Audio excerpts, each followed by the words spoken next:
Start. Hello दोस्तों, नमस्कार। मैं दिव्यांशु पाल आपके अपने परिवार सुमित चौधरी पर स्वागत करता हूं। आशा करता हूं कि आप सब स्वस्थ होंगे, मस्त होंगे। और जैसा आपके डीलेट प्रथम सेमेस्टर का जो सारे सब्जेक्ट हैं उसमें एक जो दूसरा पेपर आपका रहेगा वो शिक्षण अधिगम के सिद्धांत रहेगा। कौन सा रहेगा? शिक्षण अधिगम के सिद्धांत। ज्यादातर बच्चों को क्या लगता है कि शिक्षण अधिगम का सिद्धांत बहुत ही कठिन है, समझ नहीं आता है। क्लास में जाकर के आप पूछेंगे आपको सबसे कठिन सब्जेक्ट कौन सा लगता है, तो वो यही बताएंगे शिक्षण अधिगम के सिद्धांत सर बिल्कुल हमें समझ नहीं आता है। जबकि अगर एक्चुअल देखें तो सबसे आसान शिक्षण अधिगम सिद्धांत है। पूरा सीडीपी बेस है, सीडीपी का लगभग दूसरा पार्ट ही है शिक्षण अधिगम के सिद्धांत। दूसरा पेपर आपका रहेगा 50 नंबर का आपका पेपर रहेगा। वही 50 नंबर का जो पेपर रहता है उसमें 15 नंबर के क्या रहेंगे आपके? 15 नंबर के ऑब्जेक्टिव क्वेश्चन रहेंगे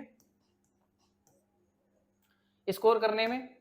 इन 15 नंबर का बहुत बड़ा योगदान रहता है। उसके बाद में 15 नंबर आपके क्या रहेंगे? 15 क्वेश्चन आपके क्या रहेंगे? 1 नंबर के लिखने वाले, जो क्या जिनको क्या बोलते हैं वेरी शॉर्ट, अति लघु उत्तरीय प्रश्न। इसमें लगभग जो भी परिभाषाएं पूछ ली जाती हैं या डिफिनीशन वगैरह पूछ ली जाती हैं, परिभाषाएं, डिफिनीशन और किताब वगैरह, ये संप्रेषण इसी टाइप से क्वेश्चन पूछे जाते हैं। तो 15 आपका ये हो गया 30। बचे आपके कितने? 20 नंबर का बचा, तो 10 क्वेश्चन आपके बचे। 10 क्वेश्चन आपके पूछे जाएंगे कितने नंबर के? 2 नंबर के। तो हुआ कितना आपका? 20। तो 15 15 30 और 20 50। ये 50 नंबर का आपका पूरा पेपर रहेगा और इस 50 में 50 नंबर दिलाने की जिम्मेदारी हमारी रहेगी। जैसे ही हम आपको कंटेंट प्रोवाइड कराएंगे खुद ही आपको पता चल जाएगा कि कितनी आसान भाषा में हम आपको इसका पूरा कंटेंट प्रोवाइड करा रहे हैं। तो दूसरा आपका पेपर रहेगा 2 घंटे का भी पेपर रहता है। कितना रहता है? 2 घंटे का आपका पेपर रहता है। मोस्टली लोगों के साथ टाइम का इशू रहता है कि लॉन्ग वाले क्वेश्चन छोड़ के चले आते हैं। और कॉपी लिखने का तरीका पूरा हम आप लोगों को बताएंगे कि कैसे कॉपी लिखें 2 घंटे में आपका पूरा पेपर भी सॉल्व हो जाए और कोई भी क्वेश्चन ना छूटे, और जितना वो क्वेश्चन कह रहा है उतना आप उसका आंसर भी लिख दें। द्वितीय प्रश्न पत्र, शिक्षण अधिगम के सिद्धांत। शिक्षण का अर्थ तथा उद्देश्य। जो पहला हमारा चैप्टर रहेगा शिक्षण का अर्थ तथा उद्देश्य। शिक्षण का अर्थ क्या रहता है? शिक्षण का अर्थ है पढ़ाना। उसके पढ़ाने के उद्देश्य क्या रहते हैं? किसी भी चीज को सीखना ही उसका उद्देश्य रहता है। फिर रहेगा हमारा संप्रेषण। बहुत ही इंटरेस्टिंग चैप्टर है हमारा, तो खैर फेवरेट रहा है और बहुत अच्छी तरीके से इसको हम पढ़ाएंगे। संप्रेषण का इसमें पढ़ेंगे, संप्रेषण का अर्थ क्या होता है, संप्रेषण की क्या आवश्यकता और इसके महत्व क्या है, संप्रेषण के घटक क्या है, कारक क्या है, संप्रेषण कितने प्रकार का होता है, इस चीज की हम लोग चर्चा करेंगे। और प्रभावी संप्रेषण के तरीके, कैसे संप्रेषण करें कि वो प्रभावी हो, किस प्रकार से हम संप्रेषण करें कि वो प्रभावी हो। संप्रेषण यही है जो हम आपको बता रहे हैं और आप पीछे से फीडबैक दे रहे हैं हमको।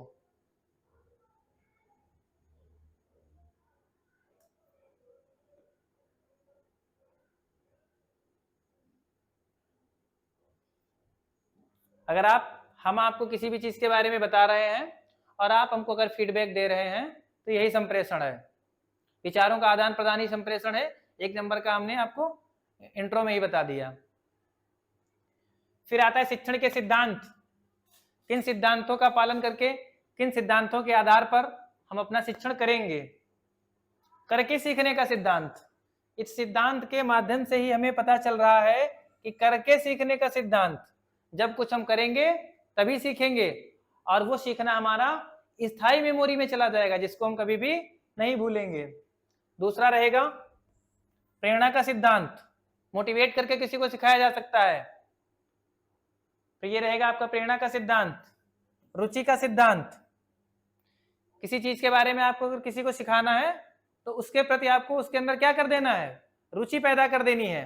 और जब रुचि पैदा कर देंगे तो वो सीखने लगेगा, उसको इंटरेस्ट आ जाएगा। निश्चित उद्देश्य का सिद्धांत। किसी भी चीज को सीखने का कोई ना कोई एक निश्चित उद्देश्य होता है। नियोजन का सिद्धांत, नियोजन का मतलब क्या होता है? योजना बनाना। तो अगर किसी चीज को आप प्रभावी तरीके से सीखना चाहते हैं तो उसकी योजना बना करके हम सीखेंगे। चयन का सिद्धांत, बिल्कुल, जब तक आप किसी चीज का चयन नहीं करेंगे कि क्या चीज हमें सीखनी है, तब तक आप सीख नहीं सकते और आपका शिक्षण प्रभावशाली नहीं होगा। व्यक्तिक विभिन्नताओं का सिद्धांत, बिल्कुल, कक्षा कक्ष शिक्षण में व्यक्तिक भिन्नताओं का, कक्षा कक्ष शिक्षण में व्यक्तिक भिन्नताओं का सिद्धांत भी बहुत जरूरी है। व्यक्तिक भिन्नताएं मतलब व्यक्ति की जो अलग अलग विभिन्नताएं हैं, कोई पढ़ने में तेज है, कोई स्लो है, या शारीरिक कोई भी दिव्यांगता उसके अंदर है, तो उन सभी को केंद्र में लेकर के हम शिक्षण कराएंगे।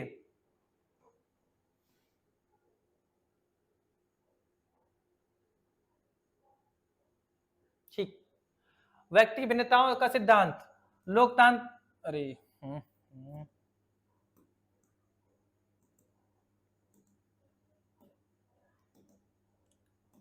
ठीक, लोकतांत्रिक व्यवहार का सिद्धांत, बच्चों में लोकतांत्रिक व्यवहार का सिद्धांत अपना करके शिक्षण कार्य कराना है। जीवन से संबंध स्थापित करने का सिद्धांत, जो कुछ भी पढ़ाएंगे उसका संबंध उसके जीवन से होना चाहिए, और जब किसी भी व्यक्ति का संबंध उसके जीवन से होगा उतना ही वो उसको प्रभावशाली तरीके से सीखेगा। आवृत्ति का सिद्धांत, निर्माण का मनोरंजन का सिद्धांत है। ये खेल खेल में चीजें सिखाएं, मनोरंजन करके सिखाएं, बच्चे बोर नहीं होंगे। विभाजन का सिद्धांत भी है, बांट करके आप कैसे सिखाएंगे। उसके बाद आगे आता है शिक्षण के सूत्र, और शिक्षण अधिगम के सिद्धांत जो ये विषय है, इसकी विशेषता जानते हो क्या है कि शिक्षण के सूत्र, शिक्षण के सिद्धांत, ये सब एक दूसरे पर डिपेंड है। एक चीज को आप समझ लें, दूसरा आसानी से कर डालेंगे। सरल से जटिल की ओर, शिक्षण के सूत्र का मतलब ये है, शिक्षण के सूत्र का मतलब ये कि किन सूत्रों के माध्यम से हम शिक्षण कार्य कराएंगे। सरल से जटिल की ओर, सरल से जटिल की ओर। कोई भी आपका प्राइमरी के टीचर आप बनेंगे, छोटा बच्चा होगा, सबसे पहले आप उसको कठिन बताएंगे, सरल बताएंगे। कठिन बता देंगे, बच्चा भाग जाएगा, स्कूल ही नहीं आएगा। तो सबसे पहले क्या करेंगे हम लोग, सरल से कठिन की ओर,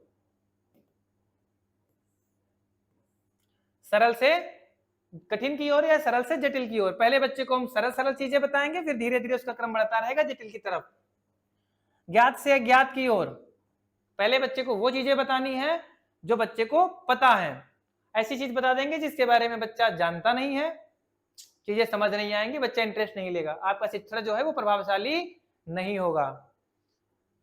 स्थूल से सूक्ष्म की ओर, बच्चों को जो चीजें दिख रही हैं, बड़ी बड़ी चीजें, पहले स्थूल के बारे में बताओ, पहले दिखा दो कि हाँ ये मानव है, ये आदमी है। उसके बाद में उसके बॉडी पार्ट के बारे में, पहले पेड़ को बता दिया, उसके बाद में जो भी चीजें हैं उसकी विभाजन करते जाएंगे, बताते जाएंगे। पूर्ण से अंश की ओर, स्थूल से सूक्ष्म की ओर, पूर्ण से अंश की ओर, सब एक दूसरे से लगभग एक ही जैसे हैं। अनिश्चित से निश्चित की ओर, अनिश्चित से निश्चित की ओर, बच्चे को कुछ भी काम करने को आप दे दें, कोई भी गतिविधि करा रहे हैं, जो कर रहा है करने दो, जो उसमें जो सकारात्मक चीजें हैं उनको आप ध्यान देंगे तो अनिश्चित करेगा, फिर धीरे धीरे वो निश्चित चीजों की ओर बढ़ता चला जाएगा। प्रत्यक्ष से अप्रत्यक्ष की ओर, और बिल्कुल प्रत्यक्ष से अप्रत्यक्ष की ओर, जो चीजें दिखती हैं उसके बारे में आप बताओ। उसके बाद में धीरे धीरे सीरियल बढ़ते हुए चले जाएंगे आरोही क्रम में। विशिष्ट से सामान्य की ओर, पहले विशिष्ट चीजों के बारे में बताएंगे, फिर धीरे धीरे सामान्य की ओर चलते चले जाएंगे। विश्लेषण से संश्लेषण की ओर, मनोवैज्ञानिक से तर्कसंगत की ओर, अनुभव से युक्त तर्कपूर्ण की ओर, बिल्कुल, और प्रकृति का अनुसरण। और ये सब जो शिक्षण सूत्र हैं इनको फॉलो करते हुए हमें ये भी ध्यान रखना है कि प्रकृति का अनुसरण भी करते रहना चाहिए, प्रकृति का अनुसरण करते रहना चाहिए। फिर आई आपकी शिक्षण प्राविधियां, क्या है? शिक्षण प्रविधियां। कौन कौन सी शिक्षण प्रविधियों का आप शिक्षण कार्य कराते समय प्रयोग करेंगे? जैसी प्रश्नोत्तर विधि, क्लास में पढ़ा रहे हैं, आपने कुछ भी कंटेंट बताया, किसी भी बच्चे को खड़े होकर के बीच से कोई भी क्वेश्चन पुटअप कर दिया, तो प्रश्न पूछना ही क्या है? प्रश्नोत्तर विधि है। पूरी कक्षा जो है वो क्या रहती है? एकदम तैयार रहती। विवरण प्रविधि, किसी चीज का टॉपिक आपने ले लिया, उसका विवरण बता दिया। वर्णन प्रविधि, व्याख्यान प्रविधि। व्याख्यान प्रविधि का जो ये प्रभावशाली नहीं है, छोटे क्लासेस में तो बिल्कुल नहीं, बच्चे बोर हो जाएंगे। और व्याख्यान प्रविधि जो बड़े क्लासेस हैं, हायर क्लासेस में व्याख्यान प्रविधि का उपयोग किया जाता है। स्पष्टीकरण प्रविधि, कहानी कथन प्रविधि, बहुत ही कहानी कथन प्रविधि, इसके बारे में पूछा भी जाता है। इसके बारे में कहानी कथन प्रविधि, बच्चे इसमें, बच्चों की कल्पना शक्ति है वो जागृत होती है। निरीक्षण एवं अवलोकन की विधि, उदाहरण की प्रविधि, बिल्कुल उदाहरण देकर के आप समझाएंगे। खेल गतिविधि प्रविधि, बिल्कुल बच्चे बहुत ही मनोरंजन के साथ खेल गतिविधियों को करते हैं और उनके बारे में सीखते हैं। फिर समूह चर्चा विधि, ये भी बहुत इंपॉर्टेंट है। समूह चर्चा प्रविधि,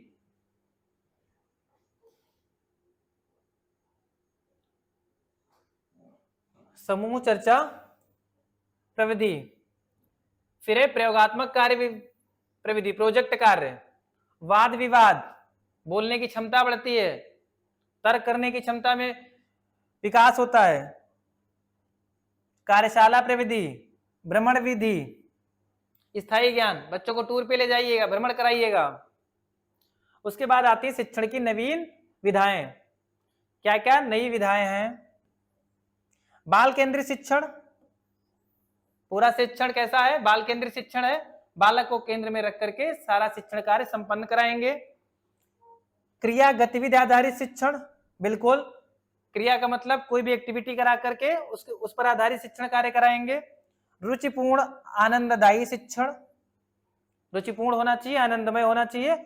और नीचे जो है वो सहभागी शिक्षण है, जो शिक्षण कार्य करा रहे हैं, ऐसा नहीं आप पढ़ते जा रहे हैं, बच्चे केवल सुनते जा रहे हैं। सहभागी, सहभागी का मतलब होता है कि उसमें सभी सहभाग कर रहे हो। दक्षता आधारित शिक्षण, दक्षता आधारित शिक्षण। उपचारात्मक शिक्षण, उपचारात्मक शिक्षण का मतलब यह है कि शिक्षण के दौरान जो भी आने वाली समस्याएं हैं उनको क्या करेंगे? उपचार करेंगे। बच्चों के बीच जो भी आने वाली समस्याएं हैं उनका क्या करेंगे? उपचार करेंगे। फिर बहुकक्षा स्तरीय शिक्षण, जब शिक्षक आपके पास कम है या कक्ष की संख्या कम है, तब क्या करेंगे हम लोग? बहुकक्षा या बहुस्तरीय शिक्षण को अपनाएंगे। अलग अलग क्लासेस के बच्चों को एक पास बिठा लेंगे, बहुकक्षा शिक्षण बहुस्तरीय शिक्षण हो जाएगा। फिर आता है सूक्ष्म शिक्षण एवं शिक्षण के आधारभूत कौशल। सूक्ष्म शिक्षण का अर्थ क्या है, क्या इसकी आवश्यकता पड़ी और महत्व एवं प्रकार। शिक्षण कौशल का क्या अर्थ है? पाठ प्रस्तावना कौशल, उद्देश्य कथन कौशल और प्रश्न कौशल, व्याख्यान कौशल, सो उदाहरण स्पष्टीकरण या दृष्टांत कौशल। मतलब उदाहरण के साथ आपको स्पष्टीकरण करना है। छात्र सहभागिता कौशल, ऐसा कौशल जिसमें छात्र सहभागी हो। उद्दीपन परिवर्तन कौशल, उद्दीपन परिवर्तन कौशल ये क्या है? सूक्ष्म शिक्षण एवं शिक्षण के आधारभूत कौशल।